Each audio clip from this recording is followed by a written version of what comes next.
Merci beaucoup. Bonjour, merci David, Maxime pour cette belle invitation pour vous présenter l'intelligence artificielle dans un contexte de cybersécurité. Bonjour Sarah. Okay. On a déjà présenté quelques-uns de tes faits d'armes, donc tu es fondatrice de Vidence Analytics. Dans le fond, ton parcours qui remonte à plus de 20 ans dans les sciences de données t'a amené à travailler dans l'enseignement, notamment dans le secteur financier, beaucoup auprès des PME, maintenant grandes entreprises également. Et je sais que tu es aussi une passionnée des communications. On a trouvé quelque part que tu as été récipiendaire du prix de la meilleure chargée de cours au HEC en 2020. Donc, félicitations, puis ça montre à quel point, dans le fond, ta passion des communications te suit. Si le temps nous le permet, on pourra peut-être te parler de ta passion de la musique également, mais bon, on va se laisser voir si ça convient. Alors, peut-être on peut prendre place. La façon dont ça va se dérouler, on va avoir une conversation sur l'utilisation de l'intelligence artificielle, la conjonction avec la cybersécurité. On a quelques thèmes qu'on veut aborder ensemble. Et aussi, on va ouvrir le plancher là, pour les questions. Donc, si vous avez des questions, on va certainement le faire là, vers la fin de la période. Si je ne m'abuse, on a 45 plus 15 minutes de questions. Si ce n'est pas le cas, peut-être juste nous laisser savoir. Comme ça, on va gérer le temps conséquemment. Alors, débutons peut-être, Sarah, le thème de l'intelligence artificielle, la cybersécurité. Ça se rapproche de plus en plus. On a ici beaucoup de PME, puis on se pose la question, en quoi, dans le fond, les deux, quel rapprochement on peut faire?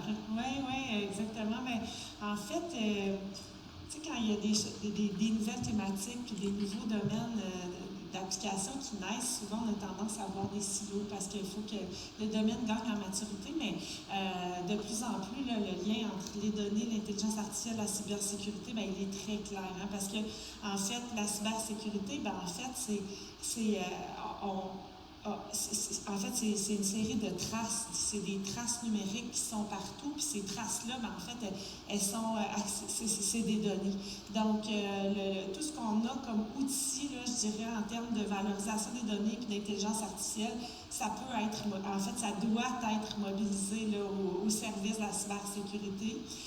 Donc, il y a différents cas d'usage, je dirais, là, pertinents pour la cybersécurité, mais d'abord, pour être capable de faire une bonne prévention, il faut comprendre qu'est-ce qui se passe. Puis il faut comprendre comment les attaques surviennent, c'est quoi les patterns de parcours des cyberattaquants.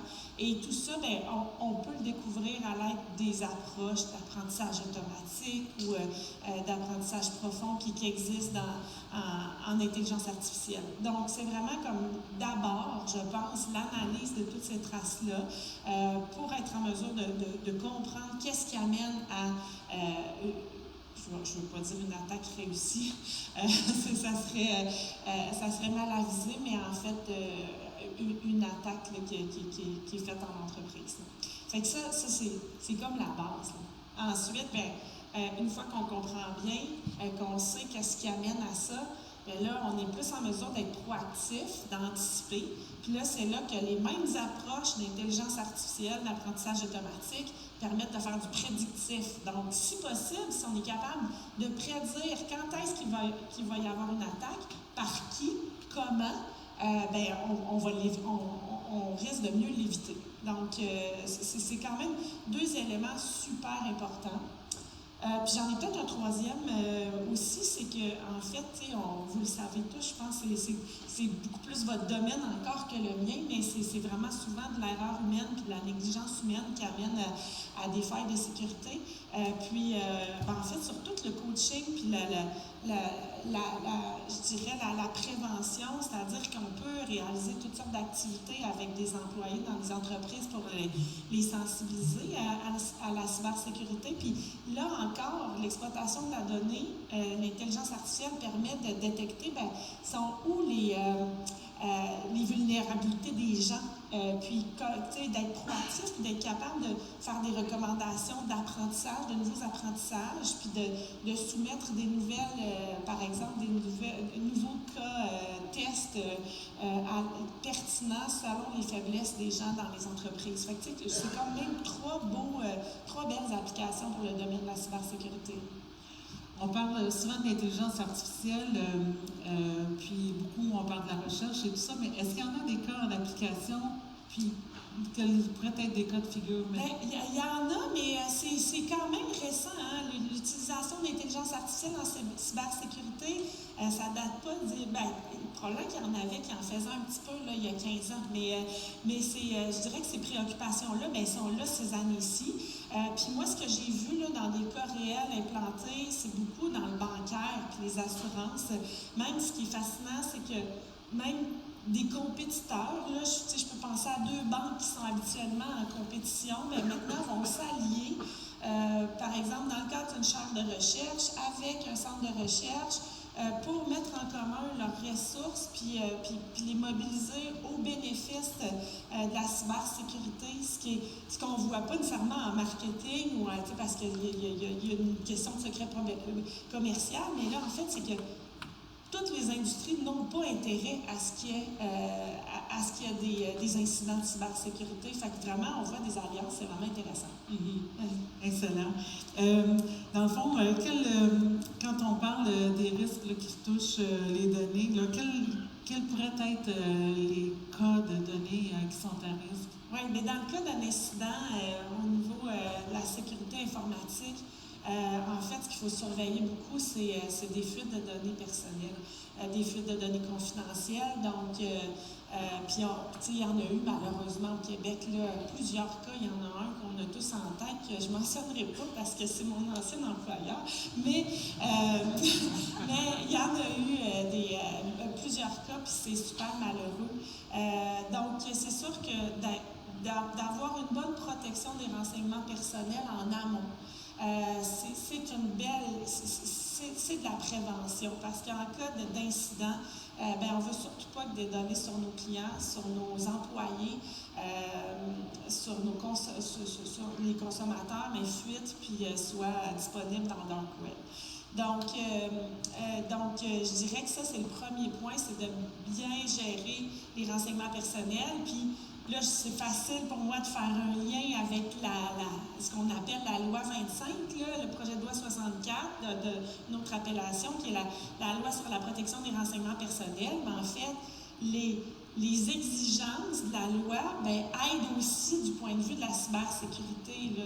Donc, cette loi-là vient servir aussi là, au niveau de la prévention si jamais il y a une fuite, si jamais il y a un incident au niveau de la sécurité informatique, on limite les dégâts. Je ne dis pas qu'il n'y a pas de dégâts, mais on les limite. Là. Puis, tu sais, ça peut être aussi, ce qui n'est pas le scope de la loi 25, mais les données privilégiées de l'entreprise, on ne veut pas que ça fuite non plus. Là. Donc, même si ce n'est pas de la donnée typiquement personnelle, parfois la donnée peut avoir tellement de valeur pour notre entreprise que ça fait très mal là, si cette donnée-là est rendue accessible à toute l'industrie, par exemple, ou à des gens, à des malveillants, si on veut. Puis, je dirais aussi, là, il y a toute la donnée qui est critique au fonctionnement de l'entreprise. Mais ça, c'est un risque aussi, parce que si cette donnée-là, elle est corrompue, ou on n'y a plus accès, puis on en a besoin pour faire nos opérations quotidiennes, là, c'est un réel problème. Si, par exemple, j'ai un client qui est plus capable d'émettre aucune facture à ses clients parce qu'il a perdu toutes les informations, par exemple, sur les montants facturés, à qui a envoyé ces factures-là, ça met à risque une entreprise de ne plus être capable de facturer. C'est quand même majeur. Ouais. Donc, tu l'as abordé rapidement. Je sais qu'il y a une conférence cet après-midi aussi sur la loi 25. Donc, justement, le traitement de la donnée en regard de la loi 25, ce serait quoi les conseils qu'on pourrait avoir là-dessus?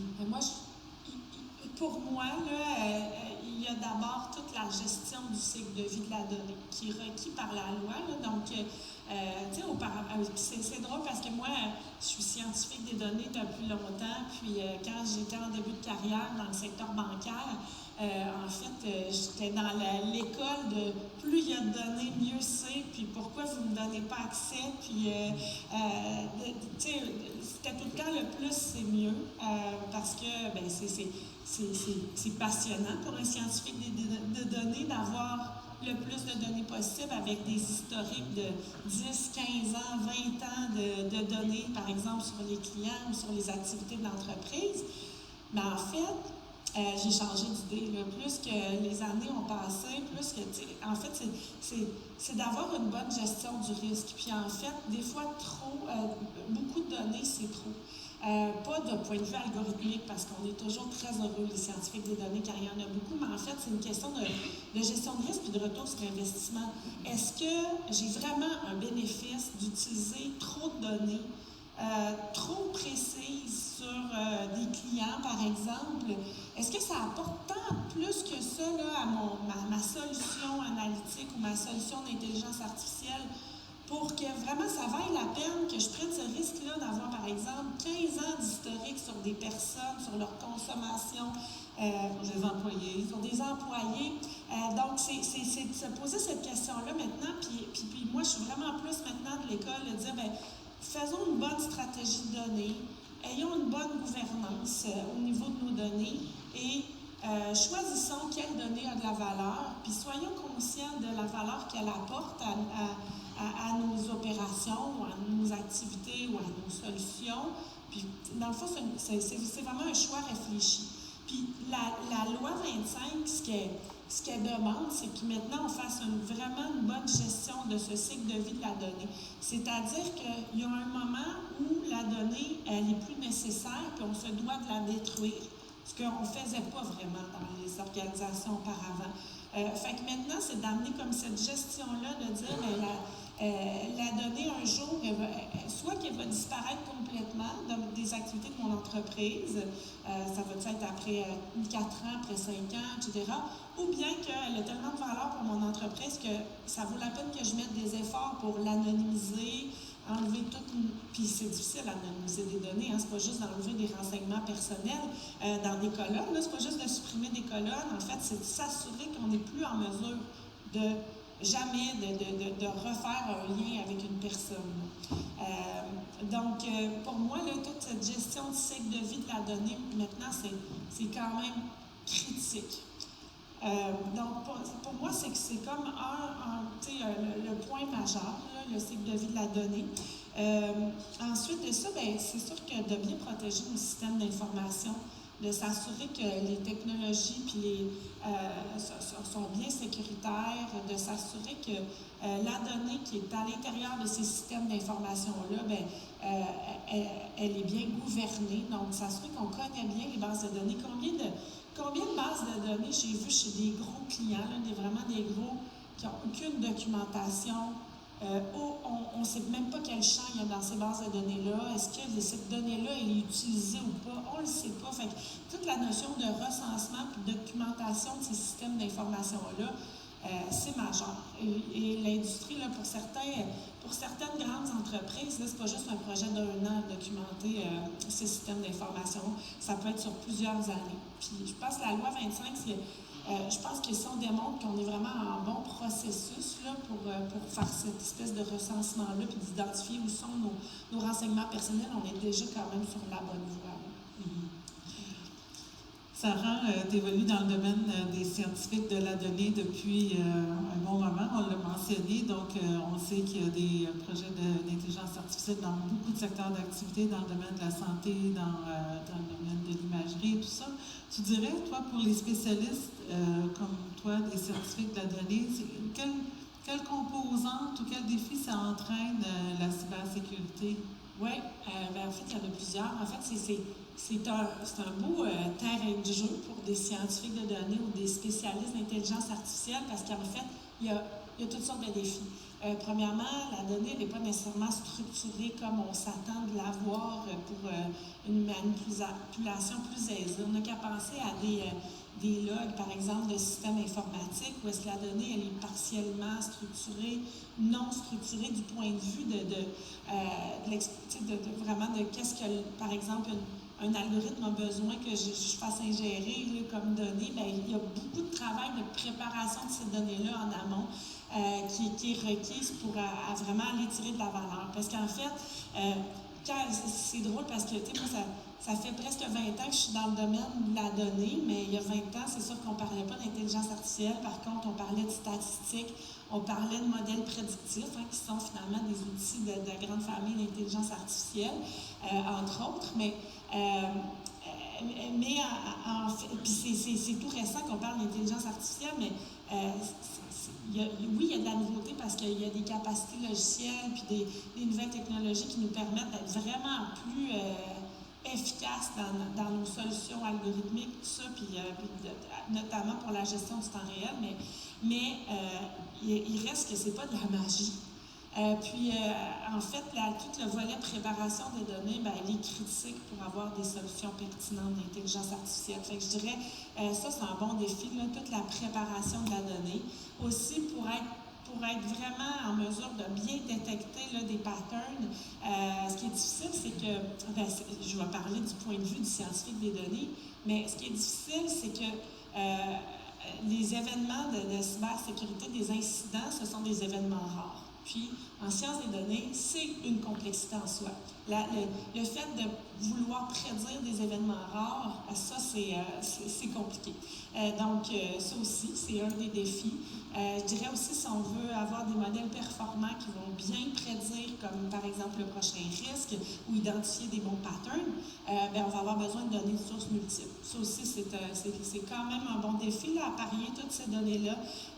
C'est souvent, là, dans plein d'autres domaines, c'est un défi en soi. J'ajouterais aussi, parce que c'est critique en cybersécurité, c'est qu'on ne veut pas être averti ou avoir une alerte d'un potentiel incident une semaine trop tard. Hein?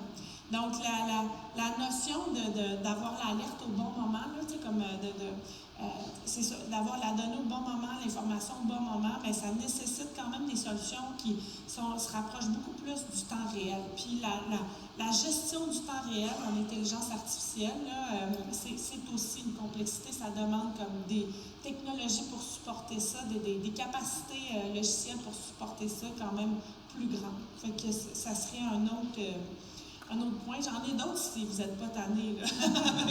Allons-y, parce que je pense que on cherche encore des façons concrètes d'utiliser ces nouvelles technologies-là. Puis, mais je dirais aussi, là, parmi les grands défis, c'est qu'il faut gérer nos attentes. Parce qu'en intelligence artificielle, puis c'était le cas en statistique aussi il y a 20 ans, hein, ce sont des domaines pour lesquels on gère constamment l'erreur et l'incertitude. Ça ne se peut pas une prédiction fiable à 100%. Donc, il y a toujours des erreurs de prédiction dans toutes les solutions d'intelligence artificielle. Maintenant, ce qu'on essaie de faire dans tous les domaines, c'est de limiter l'impact de ces erreurs de prédiction-là. Fait que si j'anticipe, par exemple, qu'il va y avoir un incident de cybersécurité, puis finalement, ce n'était pas malveillant du tout, bien, comment j'interagis, par exemple? Qu'est-ce que je fais pour limiter les dégâts si je me suis trompée? Fait que peut-être que dans ce sens-là, il vaut mieux investiguer un peu plus que moi. Tu sais, c'est un peu la gestion de la fraude dans les institutions financières, c'est un peu ce qu'ils font. Souvent, ils vont bloquer notre carte de crédit parce qu'ils pensent que la carte a été fraudée, mais ça arrive que c'est moi qui ai fait une dépense à la SAQ, par exemple. Donc, ça se peut qu'ils se trompent. Fait que comment on gère ça, cette erreur-là?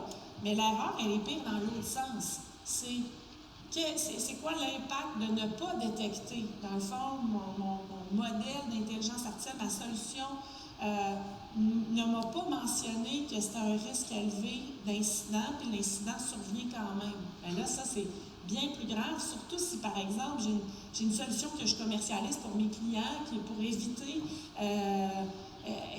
détecter les incidents de façon proactive, ben là, j'ai un problème si je ne l'ai pas détecté. Fait que cette gestion de l'erreur-là, là, c'est toujours une balance. C'est soit que je me trompe plus d'un côté, soit je me trompe plus de l'autre côté. Fait qu'en général, on va vouloir se tromper un peu plus dans des fausses alertes que l'inverse. Mais il faut vraiment bien comprendre cet élément-là.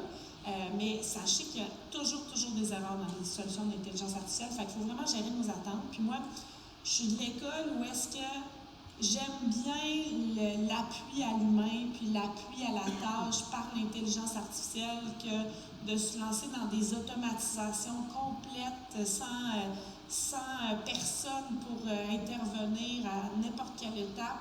J'aime mieux comme quand on fait nos preuves, puis on apprend, puis on chemine aussi avec plus de l'aide à la tâche, de l'aide à la décision, tout ça, là, par l'intelligence artificielle. On voit plus comme un outil d'aide à la productivité des individus. Je m'excuse. Oui. Il y a un dernier point plus complexe aussi là, qui fait en sorte que c'est quand même un défi de taille de développer des solutions d'intelligence artificielle pour le domaine de la cybersécurité. Pour moi, c'est le changement constant dans les patterns de cyberattaques.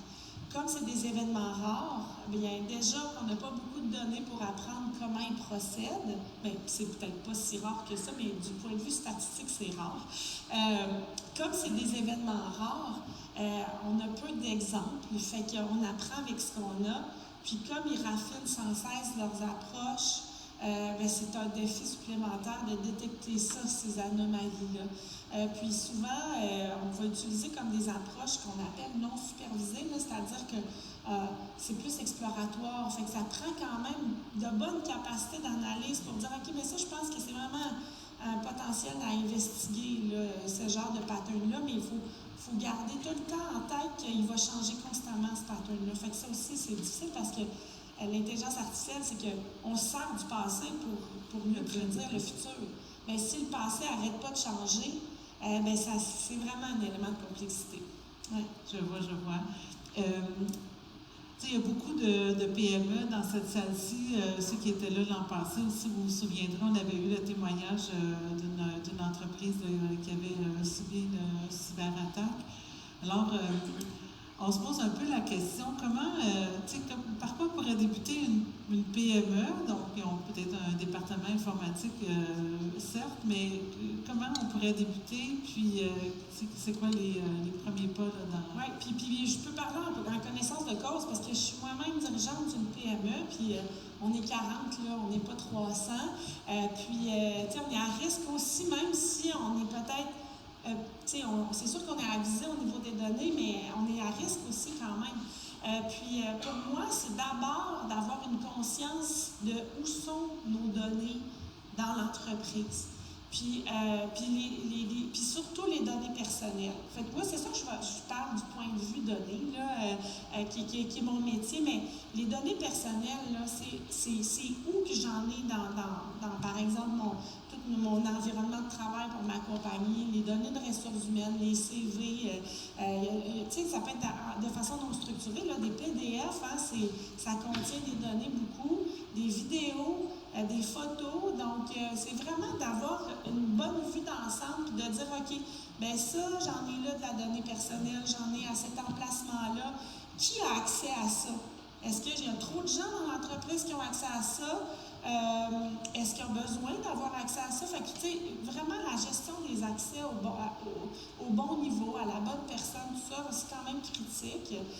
Puis après ça, c'est vraiment d'être préoccupé par là où sont les données personnelles. Bien, c'est ça que mon focus de protection, d'abord, va aller là. Puis après ça, les données critiques de l'entreprise aussi. Fait que pour moi, ça serait une des recommandations, mais aussi, ce qui sort un petit peu plus de ce qui sort de la donnée, mais qui est tellement des bonnes pratiques, Nicole, ben, c'est des authentifications à double facteur, c'est les consignes qu'on nous donne, mais ça vient protéger nos données aussi, là, nécessairement. Par exemple, j'utilise un CRM en ligne, bien, il y a plein de données personnelles là-dedans, parce que même les courriels de clients, on ne sait pas si le courriel du client, c'est-tu le courriel de sa compagnie ou il nous a donné le Gmail. Moi, ça arrive que j'ai des clients qui me donnent leur Gmail. Bien, j'ai mis ça dans mon CRM, oups, ça devient une donnée personnelle. La ligne, elle est très, très mince entre qu'est-ce qui est une donnée comme d'entreprise puis une donnée personnelle. Fait que dans tous nos outils comme les CRM, les ERP, on prend pour acquis d'abord qu'il y a de la donnée personnelle dedans. Authentification à double facteur, ça c'est... On a vu que c'était en nette progression. Je me tourne vers David Maxime. Là, vous aviez présenté des résultats l'an passé qui étaient moins élevés, je pense, pour l'adoption des accès. Oui, hein? Ça, c'est bon signe, c'est ça, c'est bon signe. C'est sûr que, tu sais, aussi, c'est de tester les employés en continu, de nous tester nous-mêmes, les dirigeants d'entreprise aussi. Ça aussi, c'est des bonnes... Comment on pourrait faire ça? Je sais que nous, on n'est pas des spécialistes cybersécurité, on est des spécialistes de la donnée, sauf que nous autres, on a un comité à l'interne, puis ils nous simulent des attaques, des fraudes du président, toutes sortes d'affaires comme ça, de façon régulière, on ne le sait pas d'avance, puis n'importe qui est sujet à se faire prendre pour ça, puis après ça, c'est de renforcer, là, pourquoi, mais ça fait partie, je pense, des bonnes pratiques. Mais c'est ça, soyons préoccupés des données qu'on a, puis peut-être un point important, là, c'est que si vous avez des spécialistes, par exemple, là, de la donnée dans vos entreprises, peu importe c'est quoi leur titre, là, des gens qui vont jouer dans les données ou qui ont accès aux bases de données ou qui font des analyses, sachez que ça désensibilise de travailler avec des données chaque jour. Là. Moi, quand j'étais dans le domaine bancaire, là, à chaque jour, je travaillais avec 4 millions de Québécois dans ma base de données. Okay? C'était mon quotidien. À force là, de tout le temps jouer là-dedans et de le faire comme ça pendant 10 ans, là, tu ne vois plus c'est quoi le risque tant que ça. Fait que c'est vraiment d'être constant dans cette éducation-là du risque qui est associé à la donnée, puis de ne pas présumer que parce que la personne est expérimentée ou est spécialisée, puis elle a beaucoup d'expérience, qu'elle n'est pas à risque. Donc, pour moi, c'est ça. C'est vraiment comme d'essayer de garder la flamme, là, de garder cette sensibilité-là au niveau de l'ensemble des gens qui ont des accès aux données dans l'entreprise. Parce que souvent, c'est pas pour mal faire. Hein. Par exemple, là, si je pense il y a 15 ans dans le domaine bancaire, là, des fois, c'était pas facile de transférer des données à un collègue, surtout d'une autre ligne d'affaires. Puis combien de fois, là, des fois dans les équipes, on a vu des gens mettre la base de données sur une clé USB puis aller le porter à son collègue dans l'autre bâtisse à côté. Là, j'ai vu ça pour vrai. Puis à l'époque, c'était plus difficile de transférer des gros volumes de données. Fait qu'on prenait les moyens du bord. En fait, les gens sont débrouillards. Puis, un bon zip. Ben oui, un bon zip, ou mettre ça sur un disque dur externe, je vais aller te le porter après-midi. C'est pas de la malveillance, c'est plus de la... Maintenant, on appelle ça de la négligence, mais à l'époque, ça se faisait beaucoup. Puis en fait, c'est vraiment comme... Quand c'est difficile de faire une tâche à l'interne, mais les gens sont créatifs et vont trouver une façon d'être performants pareil dans leur travail. Et des fois, ça ne sera pas avec des bonnes pratiques. Fait que, ça, c'est sûr qu'il faut faire attention parce que c'est plate d'avoir tout le temps des bâtons dans les roues, fait que les gens vont contourner ça. Ouais. Tu mentionnais aussi qu'on peut voir sur le dark web là, des données qui auraient été... Oui, mais il y a des nouvelles compagnies qui font ça maintenant, là, dont c'est le produit, par exemple, qui va forer le dark web pour essayer de trouver là où sont les renseignements personnels, là où sont déposés les... donc, il y a de plus en... il y a vraiment des outils de plus en plus, mais il y en a des faciles là, qu'on peut utiliser. On tape notre adresse courriel. J'ai pas en tête le nom, par exemple, de ces fournisseurs-là, mais je suis certaine que vous en connaissez. Mais ça, déjà, de vérifier si nos mots de passe ont été compromis, tout ça, ça fait partie. Mais maintenant, on va vraiment plus loin, c'est qu'il y a de la détection, par exemple, sur le dark web, à l'aide d'approches d'intelligence artificielle qui se fait pour voir où sont les données personnelles. On va être curieux de savoir dans quelques minutes s'il y en a qui connaissent ces outils-là. Oui. Alors, ça, dans le fond, dans les premiers pas d'une PME, on parle beaucoup de prévention, d'éducation, de sensibilisation sur la valeur de la donnée. Puis, considéré comme un bon patrimoine. Oui, puis en fait, c'est de pas présumer que parce que j'ai une PME, ben j'ai peu de données, mais en fait, peut-être que j'ai vraiment de la donnée à risque. Là. Donc, puis surtout, si je ne l'ai pas gouvernée, cette donnée-là, tu sais, toute la notion de gouvernance des données, c'est revenu à la mode depuis quelques années. Ben, ça prend tout son sens, c'est de savoir qu'est-ce qu'on a, où, comment, dans quel état la donnée est-elle de qualité, tout ça, ben c'est vraiment tout ça. Puis qu'est-ce que j'ai le droit de faire avec cette donnée-là aussi, c'est pas parce que j'ai accès à la donnée que je peux l'utiliser à toutes les sauces. Puis ça me fait penser peut-être justement au domaine du marketing. Je trouve que dans le marketing, puis l'appui à la vente de façon personnalisée, c'est un des domaines, je dirais, qui est le plus passionnant pour un scientifique des données parce que le potentiel est grand, puis on a de la donnée client, puis de la donnée comportementale, c'est vraiment le fun. En même temps, c'est le domaine qui est le plus à risque d'aller trop loin parce qu'il y a beaucoup de données, puis c'est un peu paradoxal parce que nos attentes en tant que consommateurs, là, moi, si mettons je suis sur mon Facebook, là, ben, ça me fâche de voir du contenu qui n'est pas pertinent pour moi, puis de la pub qui n'est pas pertinente pour moi. Fait que j'ai quand même des attentes de personnalisation. J'ai pris Facebook comme exemple. Par contre, si c'est trop, ben là, je vais trouver ça invasif. Fait que la ligne est tellement mince dans des sujets comme ça, comme le marketing, c'est important d'amener toute cette réflexion-là au niveau de la gouvernance. C'est ça, c'est jusqu'où je peux aller, qu'est-ce que je peux faire avec la donnée. Puis c'est ça que veut adresser la nouvelle loi fédérale. La loi C-27, là, qui n'est pas adoptée encore, mais en fait, c'est comme c'est l'équivalent fédéral à la loi 25, mais qui va aller beaucoup plus loin. Dans quel sens, par exemple? Il y a toute la notion de protection des renseignements personnels, comme au provincial, mais il y a aussi la notion de qu'est-ce que j'ai le droit de faire avec mes algorithmes. C'est quoi qui est attendu par une entreprise qui va développer des algorithmes prédictifs d'intelligence artificielle, par exemple. C'est quoi qu'est-ce que je dois faire pour me conformer? Puis en fait, la notion être en mesure d'expliquer une décision 100% automatisée, ça c'est quand même un gros changement dans le marché parce que ça veut dire que vous avez sûrement lu beaucoup les journaux dans les dernières années, là, on parle tout le temps d'intelligence artificielle, surtout d'apprentissage profond, le fameux deep learning. Mais deep learning, là, c'est d'abord incompréhensible comme modèle. Okay? Maintenant, il y a de la recherche qui se fait pour le rendre plus explicable, mais il reste que c'est des techniques qui ne s'expliquent pas bien. Okay? Maintenant, il y a beaucoup d'applications qui utilisent le deep learning. Et maintenant, la loi, ce qu'elle va dire, c'est si tu prends une décision, par exemple, avec le deep learning, puis que la décision se prend 100% automatisée, puis que ça s'en va directement à la personne, bien, il faut que tu sois en mesure il faut que tu sois capable d'expliquer tout ce qui a conduit à cette décision-là.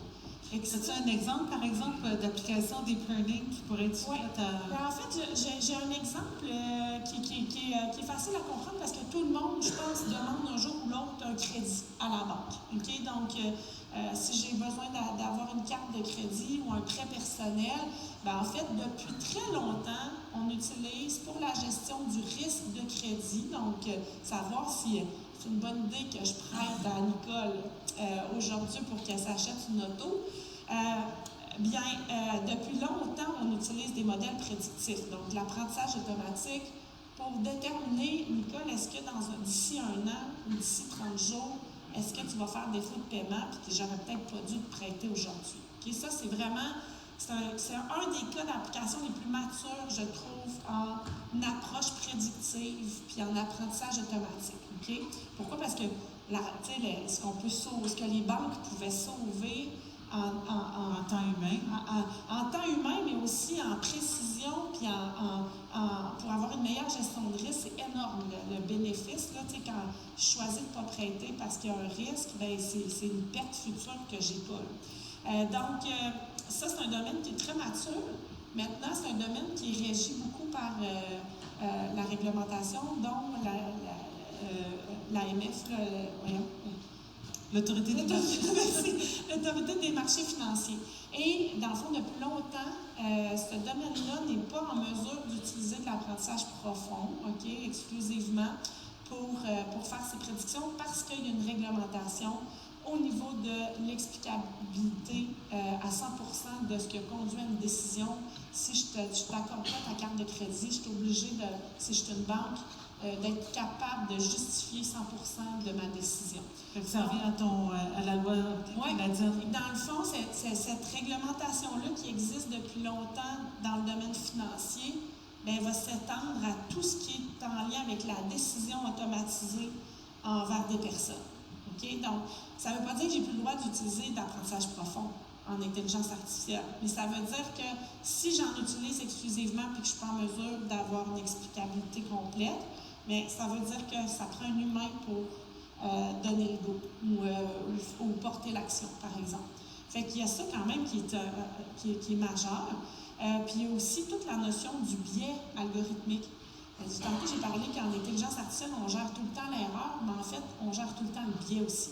Parce qu'en fait, des solutions non biaisées, de mon point de vue, ça n'existe pas. Pourquoi? Parce qu'il y a plusieurs raisons, mais on utilise des données du passé pour développer nos algorithmes et mieux prédire le futur. Bien, les données du passé, souvent, c'est des données qui ont été générées par des décisions humaines. Puis l'humain est biaisé dans à peu près très souvent dans ces décisions. Fait que les algorithmes vont minimalement répliquer ces biais-là ou même les intensifier. Puis ce qui est intéressant, c'est que auparavant, on pensait que d'enlever les variables, par exemple, potentiellement qui biaisent, par exemple, le genre, le sexe, l'origine ethnique. Au début, il y a plusieurs années, on disait, mais enlève-les, comme ça, tu n'auras pas de biais. Mais en fait, c'est pire.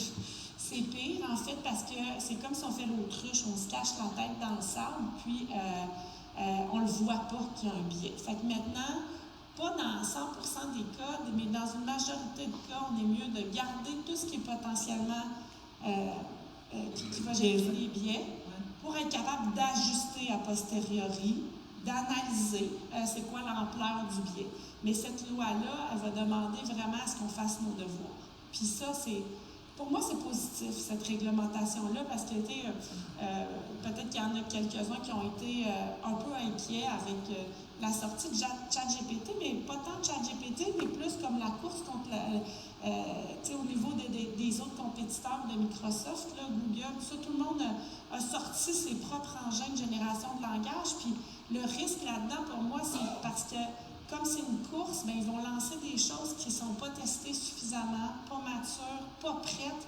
Et là, nous autres, on est en pleine adaptation à tous ces nouveaux outils-là, puis ces nouvelles technologies-là. Puis on n'a pas nécessairement réfléchi sur c'est quoi les limites de ces outils-là, tout ça, quand est-ce qu'il faut que je fasse attention, tout ça. Fait que pour moi, le risque est vraiment beaucoup là.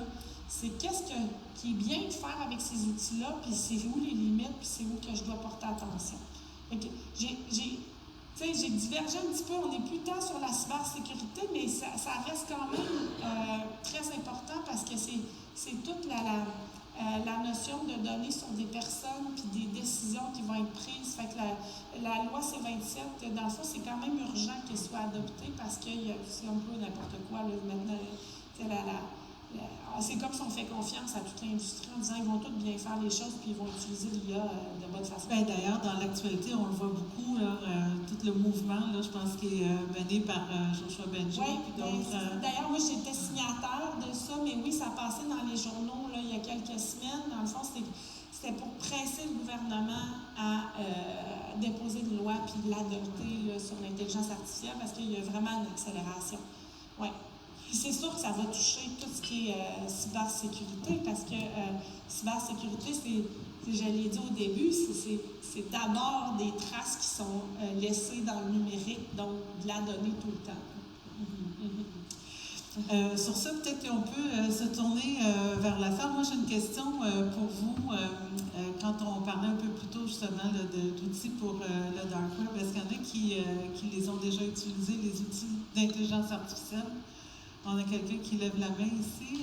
Monsieur, peut-être juste vous lever, nous dire ça a été quoi votre expérience?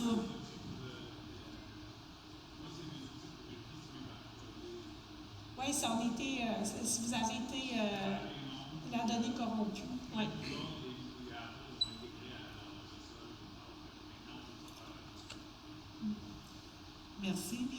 Puis des outils qui permettent de retracer dans le dark web s'il y a des données qui ont été compromises, qui seraient...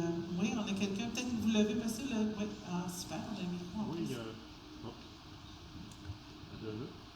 Bon, mais il y a un service qui est apparu il y a à peu près une couple de mois, ça s'appelle Illicit Services. Je ne sais pas si quelqu'un le connaît. Ça reflète beaucoup qu'est-ce que Have I Been Pwned fait, sauf que ça va beaucoup, beaucoup plus loin. Donc, allez-y le tester, c'est encore gratuit. Le son n'a pas été très bon. Je ne sais pas si on peut reprendre si tu as bien compris, ça va? Oui, bien, peut-être reprendre. Oui, c'est ça. Dans le fond, c'est des outils naissants. Hein, c'est nouveau, là, je pense qu'on entendez-vous bien? Oui. C'est nouveau, en fait, c'est des startups, là, souvent, qui développent et déploient des produits de ce genre. Hein. Oui, il y a plusieurs... bon, on va dire... Parfait.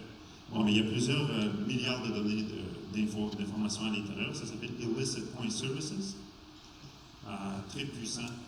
Il y a une possibilité de faire des corrélations avec des différents types de données. Et par la suite, pousser les enquêtes plus loin. Tu sais, ce que ça me fait penser aussi, là, c'est que ce qui est mobilisé, par exemple, dans le web pour détecter où il y a de la donnée personnelle, puis tu sais, de quelle nature, tout ça, bien, c'est maintenant aussi, tu sais, il y a aussi des nouveaux outils qui sont développés pour, par exemple, justement pour la mise en conformité à la loi 25, qu'on pourrait mobiliser.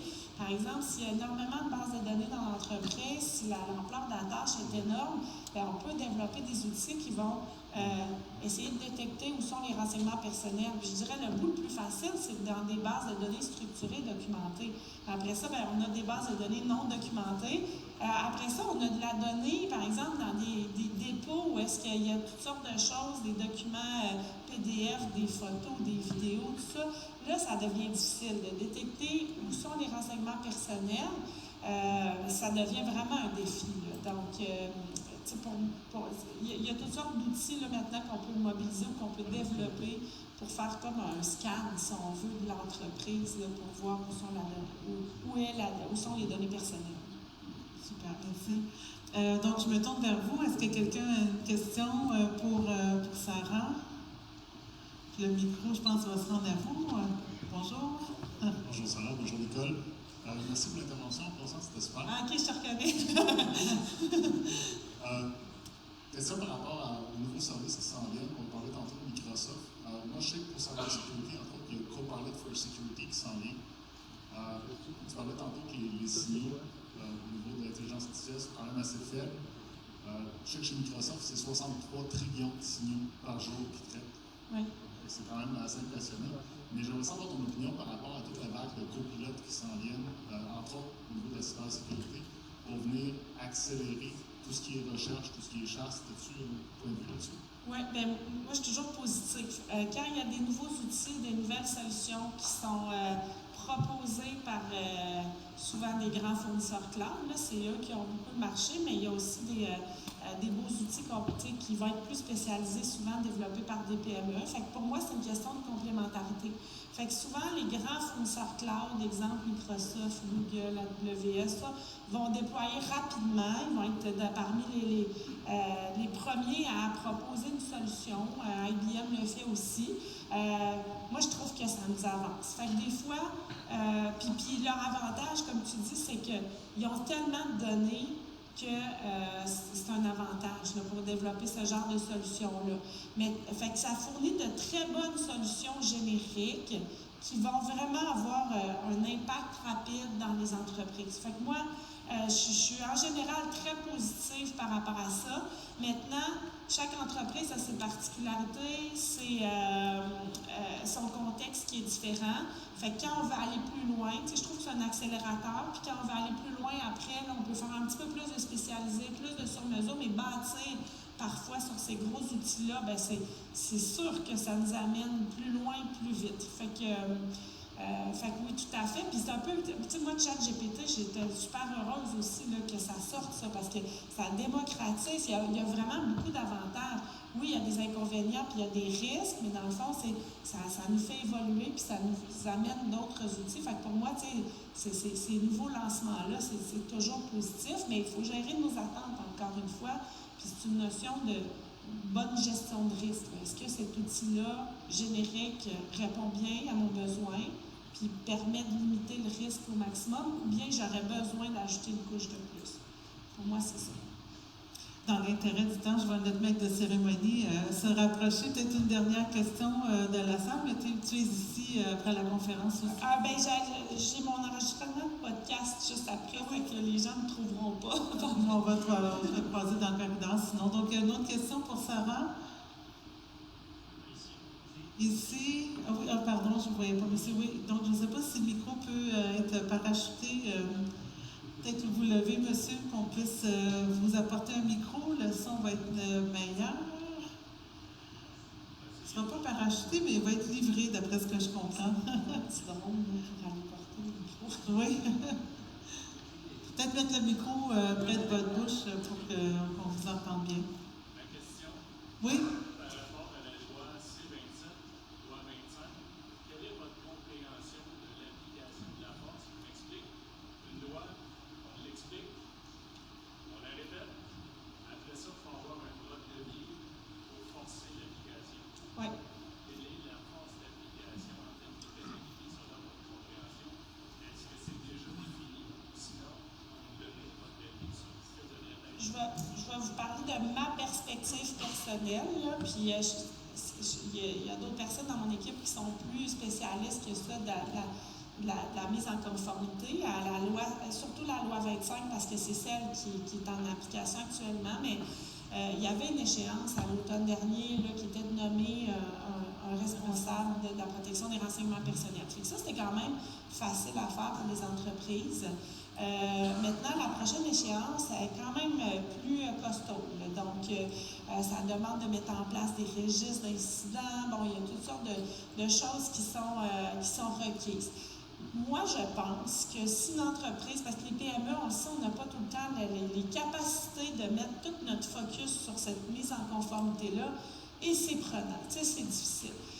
Donc, moi, de ma perspective, je pense que si on a une feuille de route claire, qu'on a avancé sur des points, surtout pour les PME, qu'on est capable de démontrer qu'on est en action, même si tout n'est pas complété à l'automne, je pense, OK, puis là, je parle vraiment au jeu, là, je pense qu'il n'y aura pas de sanctions là, pour des PME dans ces contextes-là.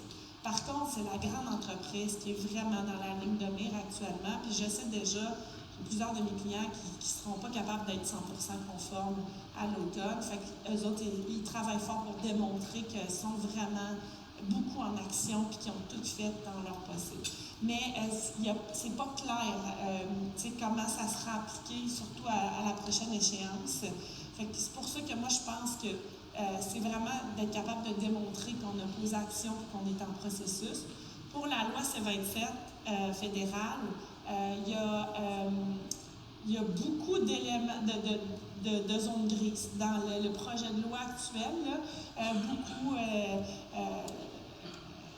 notamment, c'est qui est responsable. Si jamais moi je développe une solution d'intelligence artificielle pour mon client qui va l'utiliser auprès de ses clients, c'est qui a la responsabilité finalement? Parce que mon client m'a payé, puis je lui ai remis la propriété intellectuelle. Ça, il n'y a rien de clair dans la loi à ce niveau-là.